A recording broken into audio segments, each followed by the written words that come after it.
terhormat dosen dan penguji uji kinerja PPG dalam jabatan 2022. Perkenalkan, saya Andrini Lita Laksita, mata pelajaran Akidah Akhlak NIM 2202114416.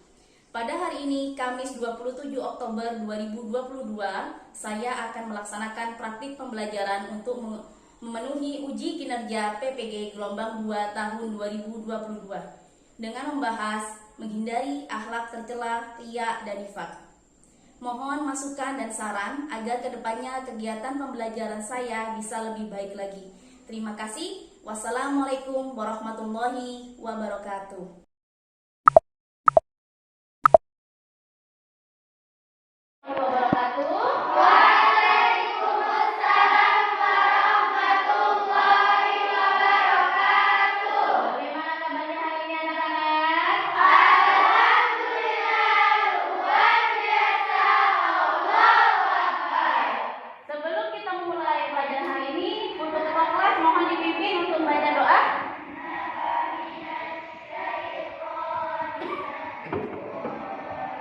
Siap baca doa.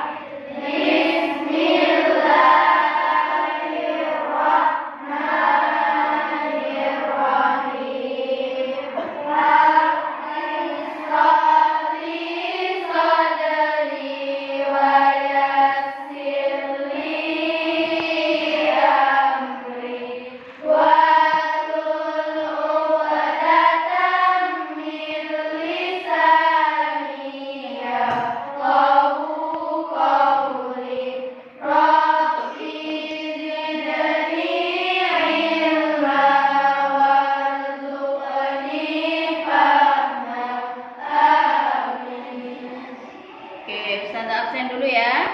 Atau masuk semua hari ini? Masuk semua. Alhamdulillah kalau masuk semua. Nah, sepertinya agak lesu ini. Kita tepuk konsentrasi dulu ya. Jika Ustazah mengucapkan bagian dari tubuh kalian, maka sentuh bagian tubuh kalian yang benar. Oke? Siap? Siap. Oke, tepuk konsentrasi. Hidung. Oke, tepuk konsentrasi. Mata. Tepuk konsentrasi. Tepuk konsentrasi. Tangan. Benar. Oke, nanti sudah konsentrasi semua. Masih ingat pelajaran minggu lalu tentang apa? Tentang apa? Membaca Al-Quran. Nah, hadis riwayat Muslim nomor 2965, Rasulullah bersabda, sesungguhnya Allah mencintai hamba yang bertakwa, hamba yang hatinya selalu merasa cukup dan suka mengasingkan diri atau menutupi diri dari ibadah. Berarti apa? Tidak riya atau tidak pamer, benar. Maka jangan ada rasa riya dalam diri kita ketika melakukan ibadah. Yang diuji dengan kemewahan, maka jangan pamer dengan kemewahan. Yang diuji dengan kekurangan, maka jangan mengumbar keluhan, jangan mengeluh. Karena semua ujian akan dipertanggungjawabkan di hadapan Allah. Maka kita harus senantiasa bersyukur. Sekarang kita akan belajar tentang menghindari akhlak tercela, riya, dan nifaq.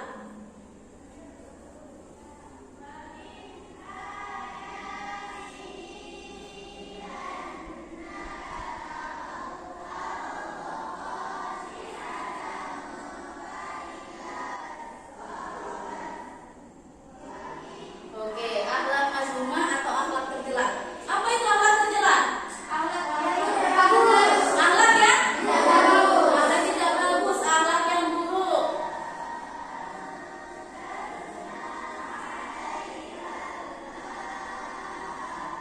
Akhlak mazmumah yaitu perbuatan yang menyimpang dari ajaran Allah Subhanahu wa Ta'ala dan nantinya akan berdampak negatif bagi pelakunya maupun orang lain. Di antara akhlak mazmumah yaitu riya dan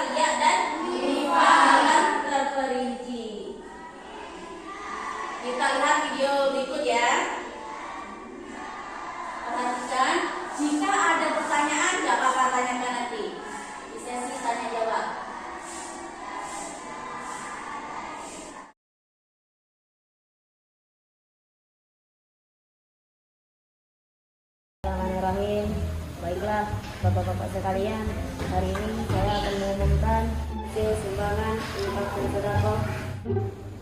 Pak Rafli 70.000,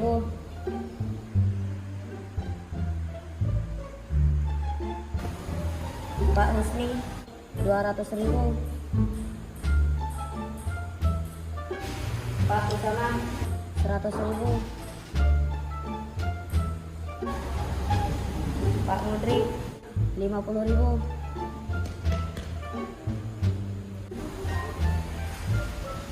Pak D. Farhan 10.000.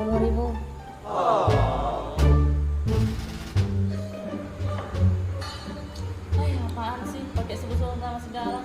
Yang kayak gini nih namanya Ria. Ya kan Mas? Iya. Hamba Allah. Nah, kayak gini baru betul. Hamba Allah. Hamba Allah itu saya, Bu. Saya.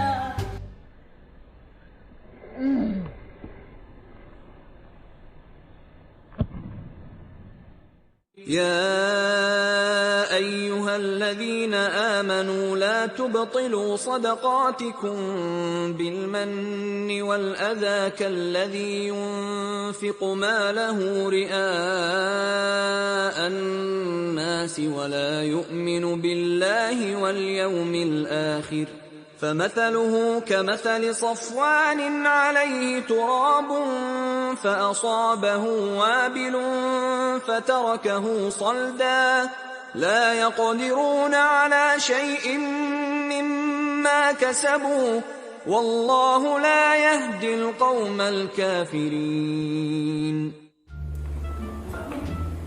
Maaf Mas Amir, telat. Seadanya buat infak sedekah untuk Masjid Subul Salam ya. Nanti kalau ditulis aja situ Allah Allah. Tapi selfie dulu ya Mas.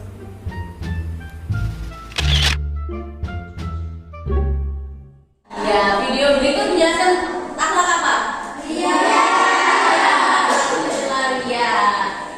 Ada yang bisa menyimpulkan apa itu ria? Oke, apa itu ria? Ria adalah sifat yang ingin melakukan ibadah yang ingin dipamerkan.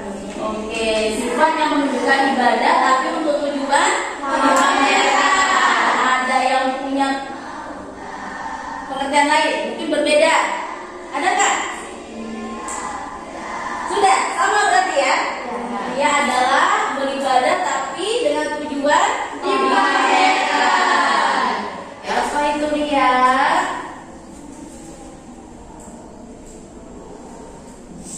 Ria adalah dalam bahasa Arab artinya memperlihatkan atau memamerkan. Ria menurut istilah yaitu memperlihatkan sesuatu kepada orang lain baik barang maupun baik yang dilakukan dengan maksud apa?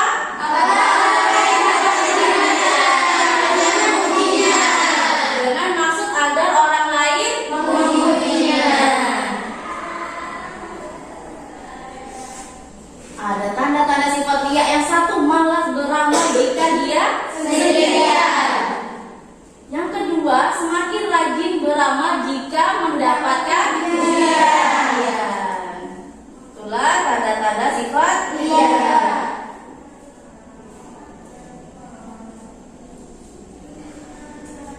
Nah, ada dalil Al-Quran tentang ria.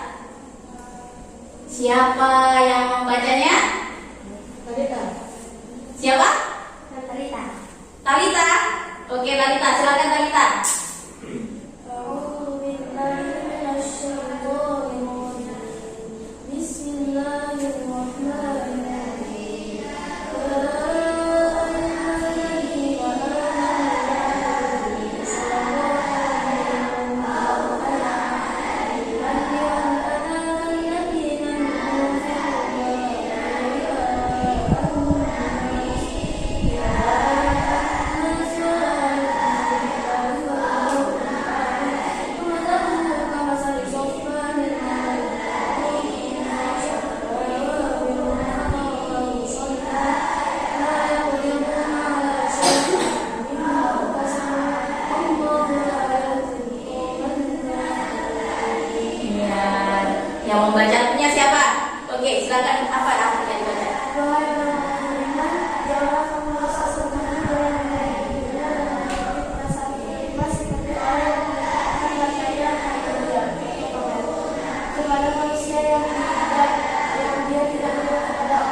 Oke, sebelum kita bahas bagaimana cara menghadiah, adakah yang akan ditanyakan? Oke, silakan. Apa yang ditanyakan? Apakah seseorang akan diberi pahala terhadap sesuatu amalan yang di dalamnya terdapat riya, kemudian niatnya di sela-sela mengerjakannya hanya untuk Allah semata?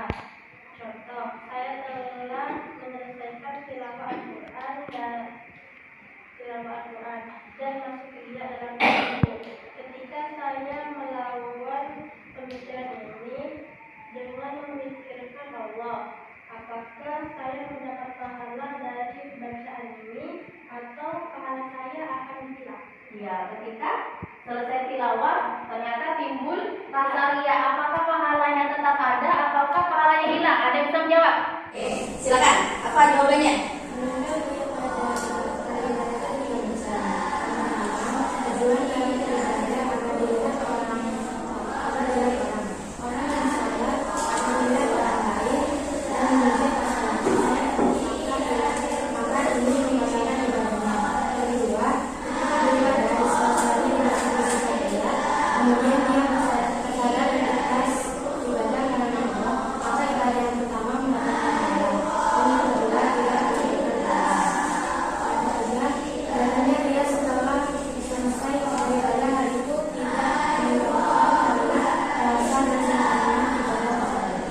Oke, berikan tepuk tangannya.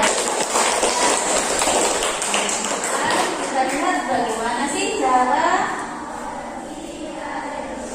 dari sifat riya.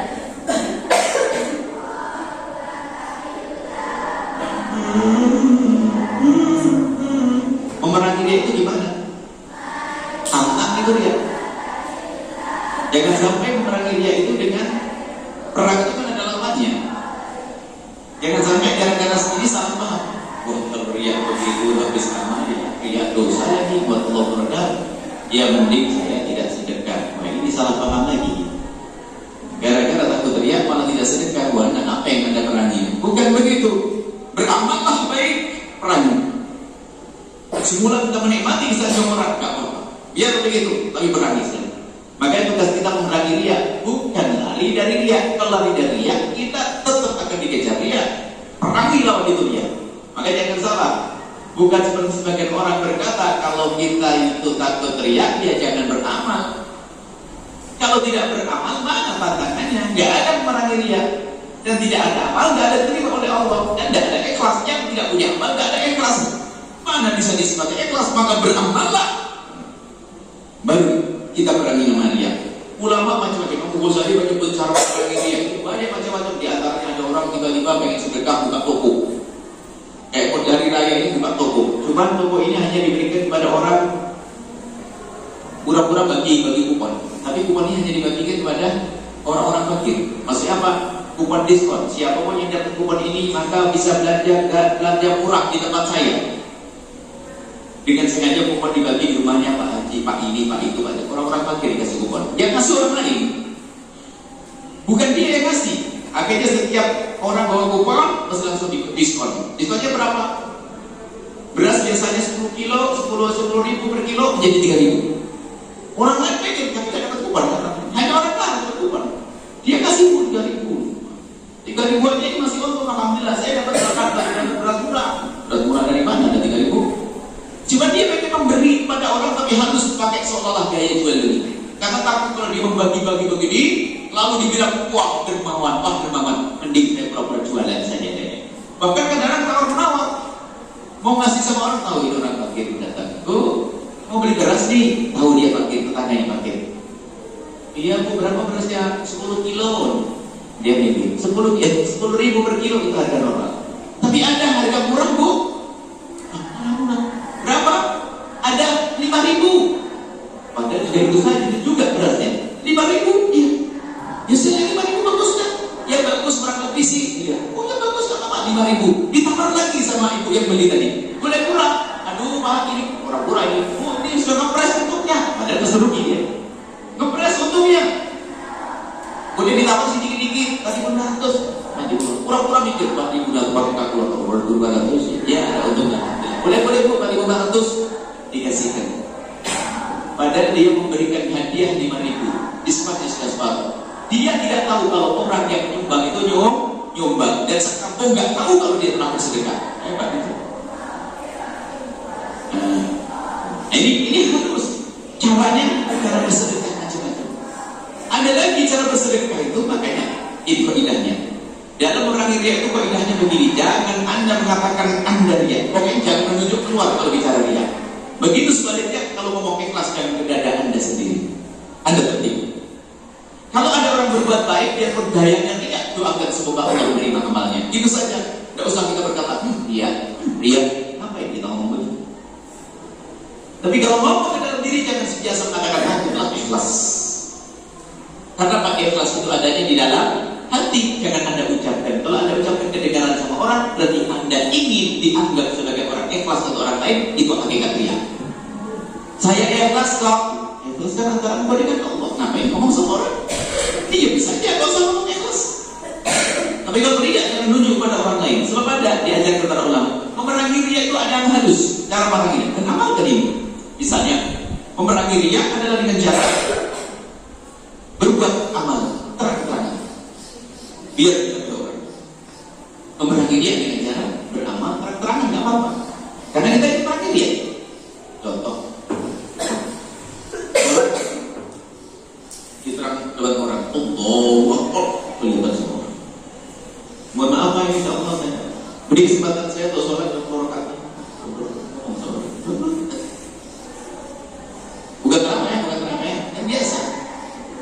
20 rakaat, Allahu Akbar, 20 rakaat. Alhamdulillah, Allah, terima kasih kepada Allah sekalian aku memudahkan aku sholat 20 rakaat. Iya kan badannya sampai di rumah. Jadi senang ya. Kelihatan sholat oleh orang lain 20 rakaat. Kalau bisa tidak rumahmu yang sedikit 20 rakaat. Kalau tidak kobong-kobong, paksa 20 rakaat di tempat sembunyi, baru itu berani ikhlas, memerangi riya. Maka nggak apa-apa Anda terang-terangan membagi pada orang. Boleh Anda sedekah, ibu-ibu, bapak-bapak, saya akan sedekah 20 juta ini, dan sedekah bagi di hadapan orang, nggak apa-apa. Tapi satu tersembunyi di kotak amal, nggak ada yang tahu. 50 juta. Nah ini makanya kadang orang kelihatannya riya, tapi sebenarnya bukan riya, dia memerangi riya. Makanya tadi kami katakan jangan menuduh orang lain melakukan riya. Sebab contoh ini, contoh terakhir penutup. Ada orang mungkin nyumbang masjid, tapi tiba-tiba pesan pada pengurus masjid, tolong pengurus masjid, saya mau sedekah, tapi tolong diumumkan setiap habis sholat Jumat, diumumkan kalau saya sedekah. Assalamualaikum, alhamdulillah, ini hari ini Pak Haji ini telah sedekah 10 juta. Jom main pada rumah. Kita kaki itu aja dipamerin. Sedekah 10 juta.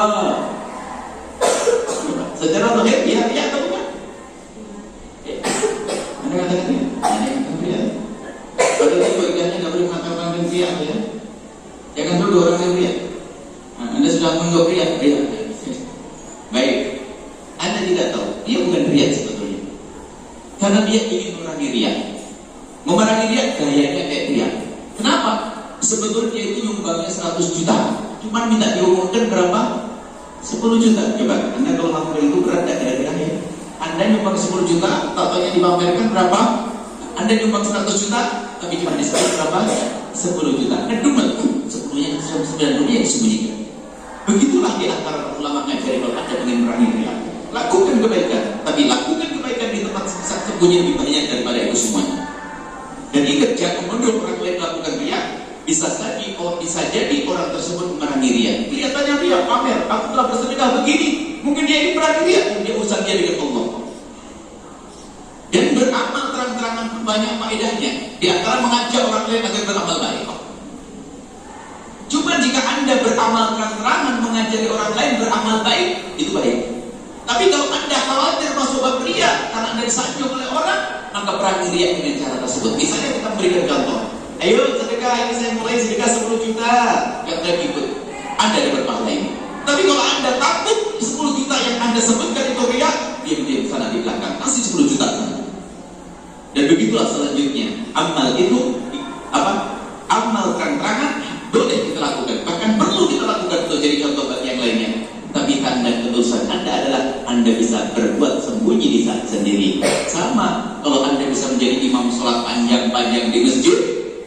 Anda bisa sholat panjang di rumah Anda? Wah, kalau sudah di depan orang panjang. Al-Baqarah, Alif Lam Mim, sholat maghribnya.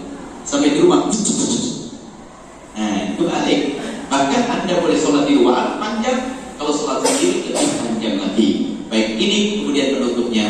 Penutupnya adalah selama ini mungkin Anda sering sholat pengurus masjid, ada pengurus pondok. Anda ajari orang lain untuk ikhlas. Jangan Anda mengambil harta mereka untuk sedekah, tapi dengan Anda tipu. Tipunya apa? Anda bohong, Anda sanjung agar dia terpesona, lalu dia bersedekah infak. Lalu Anda, oh Masya Allah, ini orang paling terpapar. Masya Allah, Masya Allah, Masya Allah, Masya Allah, Masya Allah, 16 kali. Akhirnya jatuh lah dia. Akhirnya keluar duit. Keluar duit membantu Anda karena Anda sudah rusak hatinya dengan sanjungan tersebut. Anda besarkan hadiah kalau bahasa dari bongbong, dikasih, ditipu agar mau bersedekah, disanjung dia dermawan, akhirnya dia merasa tidak enak. Sudah dibilang dermawan, kenapa kok tidak sedekah? Akhirnya dikeluarkan sedekah, tapi sedekahnya bukan karena Allah, karena disanjung. Nah ini jangan. Kemudian jangan juga kita mengajari sedekah sama orang jor-joran, pengurus masjid, panitia masjid, keliling cari dana. Datang ke rumahnya orang fakir dulu, misalnya sumbangannya orang fakir 300 ribu. Datang ke orang sebelah, lebih kaya, nyumbangnya 100 langsung. Pak Haji, Masya Allah sebelahnya orang fakir bisa 300, Pak Haji cuma 200. Nah ini kan kurang ajar, ngajar jor-joran. Akhirnya gak enak ya. Itu resmi, jor-joran. Makanya bentuk pelelangan itu waspada, bisa saja jor-joran nanti. Kecuali hatinya sudah ditertak. Jadi pamer. Nah ini waspada. Kemudian lihat, kalau kita ingin mengambil dari seseorang sebuah rezeki mereka untuk sedekah amal dengan akhlak yang mulia, Anda datang dengan baik dan ingatkan kepada Allah dengan cara yang baik. Dengan cara yang baik sampai dia dengan sukarela memberikan hartanya, maka itulah ketulusan. Jadi bukan dia melakukan harta karena sanjungan kita, bukan melakukan harta karena kita rayu dengan rayuan-rayuan yang menjerumuskan tadi, bukan. Kita ajari, Masya Allah, ini ada program. Saya paling mengatakan, Nabi Muhammad mengatakan, kalau Nabi tidak pernah menodong sedekah. Kamu berapa sedekah? Ini sebelah kamu berapa? Main kamu lebih kaya kamu ini, masa cuma hijab juga. Tak ada begitu. Nabi yang mengatakan, ini ada perang. Siapa yang masuk surga? Siapa menjadi dibanggakan secara umum? Berebut wanita yang melepas kalungnya, melepas antingnya, melepas cincin yang melepas gelarnya. Kalau begitu kenapa? Nabi mengajarnya dengan cara indah, bukan cara jor-joran begitu, bukan cara rusak hatinya. Termasuk ini hati-hati. Maka kalau Anda sebagai pengurus masjid, kalau Anda ingin minta bantuan kepada seseorang dengan akhlak yang mulia, sehingga dia bersedekah dari hatinya, bukan karena dia enak. Makanya sebetulnya kelihatan yang satu sudah ngasih, nggak ngasih, kita terpaksa keluarkan karena dia kelihatannya sudah ngasih. Ini apa jor-joran bahasanya? Jor-jorannya pengen disunjung Quran dan surga. Oke, dari video tersebut kalian simpulkan sendiri bagaimana cara memerangi ria. Ustazah akan bertanya satu-satu nanti. Kayaknya ada yang ngantuk ini ya. Coba Ustazah cek dulu konsentrasinya. Jika Ustazah bilang kuncup, tangannya kuncup. Gimana kuncup? Jika Ustazah bilang mekar, tangannya mekar. Paham ya? Paham. Kuncup. Kuncup, kuncup, mekar, kuncup, mekar, kuncup, kuncup. Oke, apa tadi cara menghilangi ria itu gimana?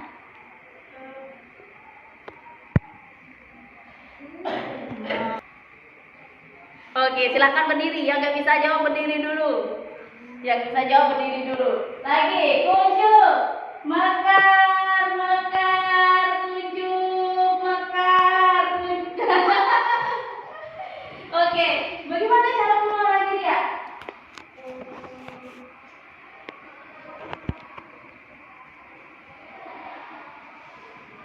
Bagaimana cara mengurangi ria dari video yang dijelaskan oleh Buya Yahya?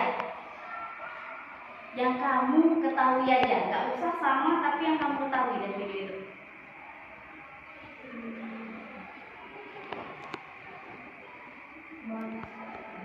Boleh sedekah, terus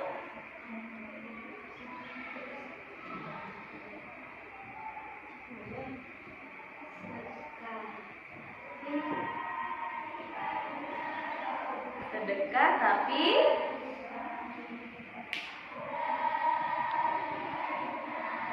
oke, berdiri dulu. Kali nanti ada yang bisa jawab ya.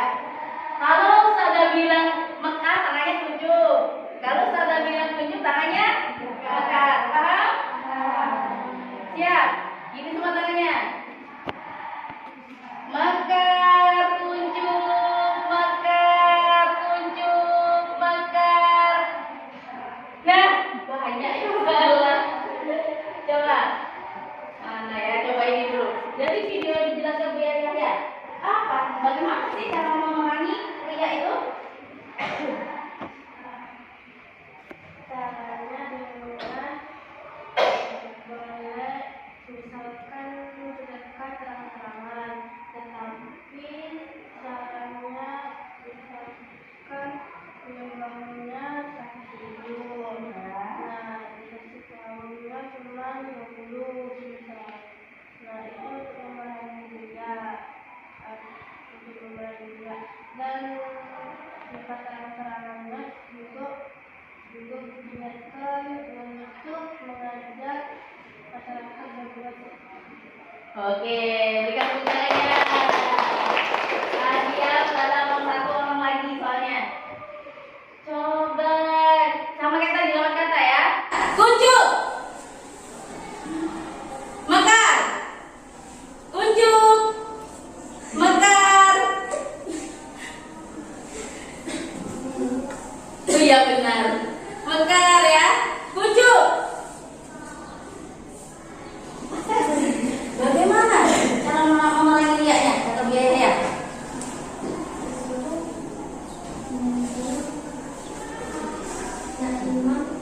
Imam di masjid pakai ayat yang paling panjang. Nah, tapi misalnya kita imam yang itu kalau ayatnya juga lebih panjang, ya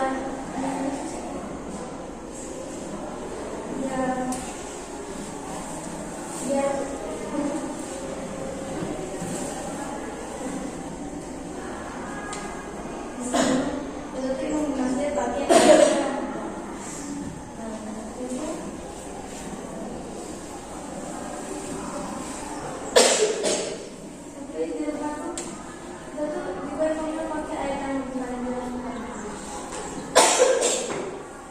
Itu bisa memerangi riya kayak gitu.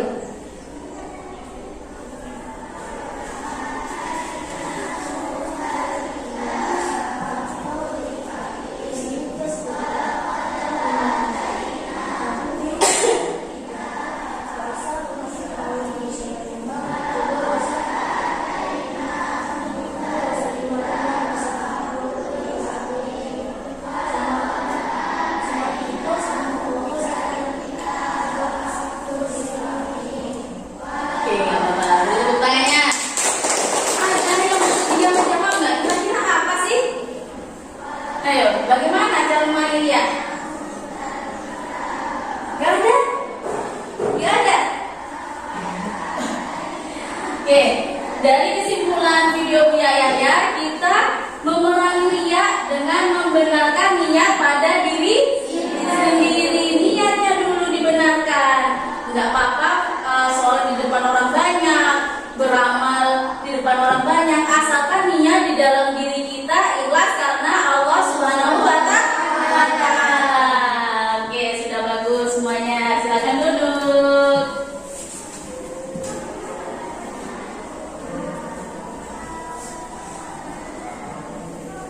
Nah, yang kedua yaitu nifaq. Menurut istilah nifaq berarti sikap yang tidak menentu, tidak sesuai antara ucapan sama perbuatannya. Orang yang memiliki sifat nifaq itu biasanya disebut dengan orang yang munafik. Tahu orang munafik? Tahu.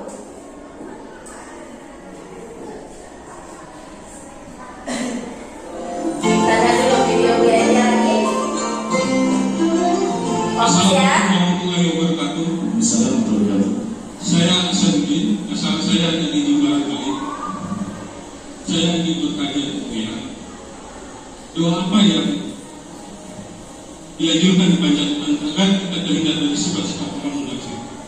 Dan saya mohon diberikan kiat-kiat agar kita terhindar dari orang-orang yang munafik.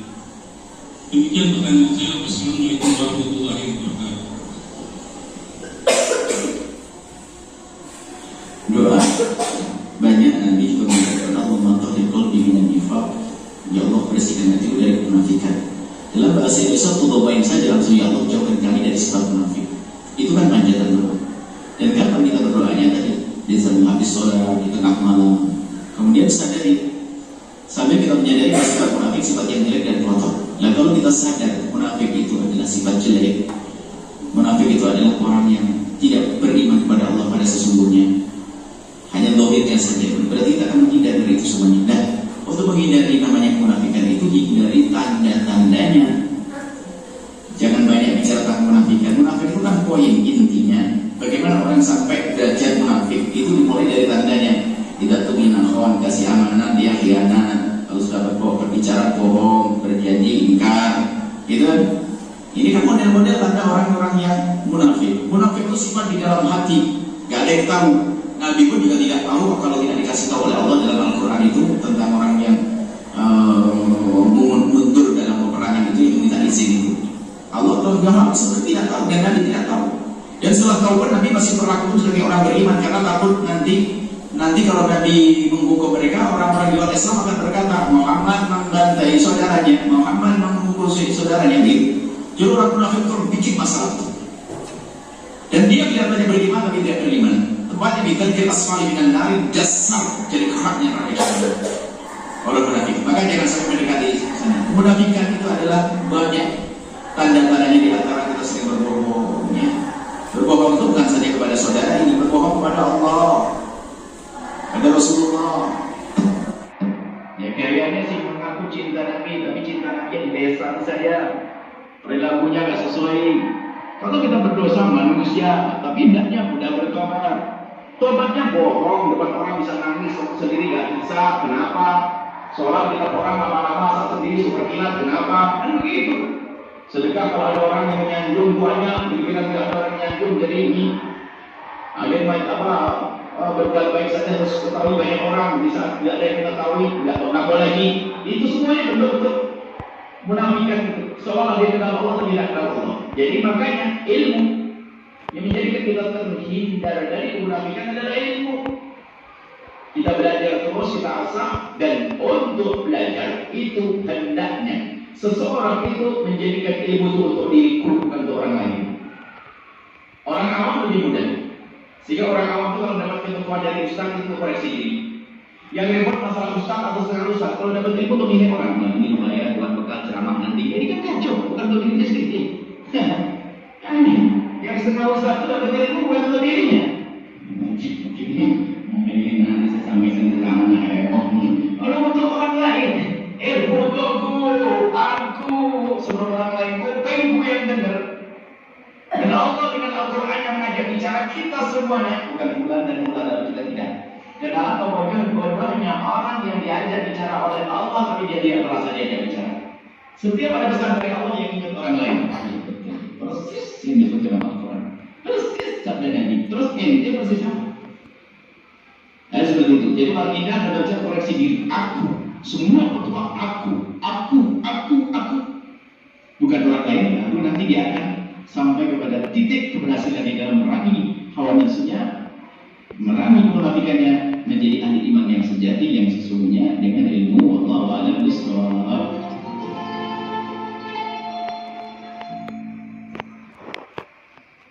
Oke, dari video Bu Yaya tersebut sebutkan satu saja ciri-ciri dari orang munafik. Siapa yang tahu? Oke, satu ciri dari orang munafik adalah berbohong. Ada lagi? Selain berbohong? Ada lagi kan selain berbohong? Oke, apa? Mengingkari janji. Berbohong, mengingkari janji. Ada lagi? Ada lagi nggak? Enggak, coba.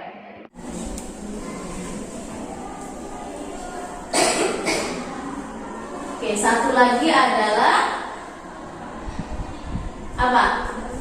Iya, benar, tidak amanah. Pintar tadi, sudah paham ya?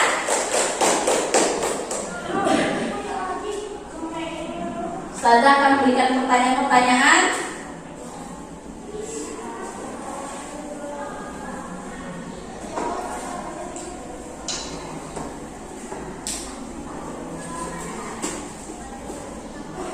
Oke, yang bisa jawab angkat tangan. Orang yang berbuat kebaikan tetapi tidak memperoleh pahala dari Allah Subhanahu wa taala dalam surah Al-Baqarah ayat 264 ibaratkan seperti apa? Banyak ternyata. Seperti Ria. Jawabannya coba. Ada lagi apa? Seperti apa? Seperti batu yang licin yang tertutupi oleh debu, terus dibasahi hujan yang deras. Soal selanjutnya, dalam Quran surah Al-Ma'un ayat 4 sampai 6 dijelaskan bahwa salah satu pendusta agama adalah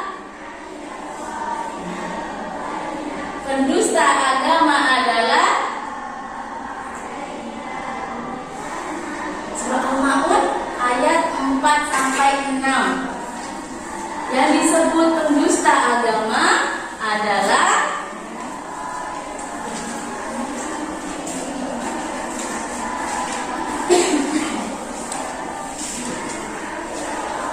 siapa? Siapa yang tahu jawabannya? Orang yang ria. Soal selanjutnya,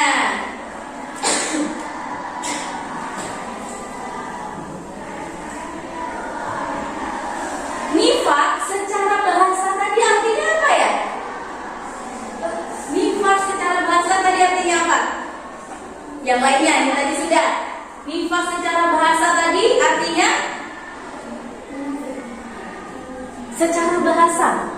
secara bahasa ada dua tadi. Secara bahasa nifak diartikan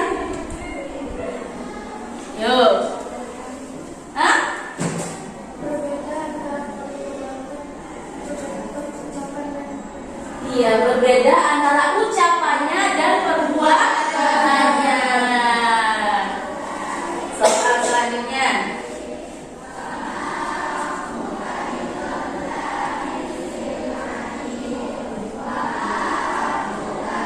Salim mengatakan bahwa tugas PR ia kerjakan sendiri, padahal yang mengerjakan adalah temannya. Hal ini merupakan contoh dari perbuatan nifak. Iya, contoh dari perbuatan nifak.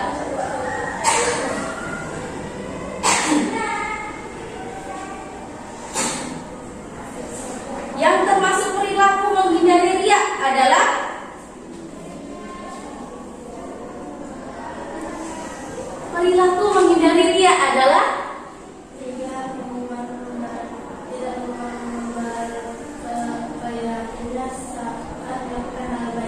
tidak mengumbar perilakunya saat melakukan hal baik. Boleh. Oke, tepuk tangan untuk kalian.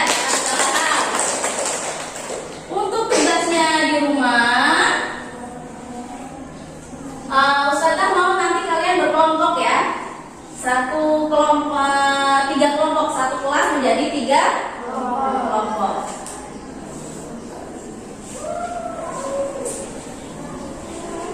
Kelompok 1 dari baris yang ini, kelompok 2 dari baris tengah, kelompok 3 dari baris sebelah kanan. Sebelum Ustazah menutup pelajaran kali ini, adakah yang ditanyakan? Tidak. Sudah paham?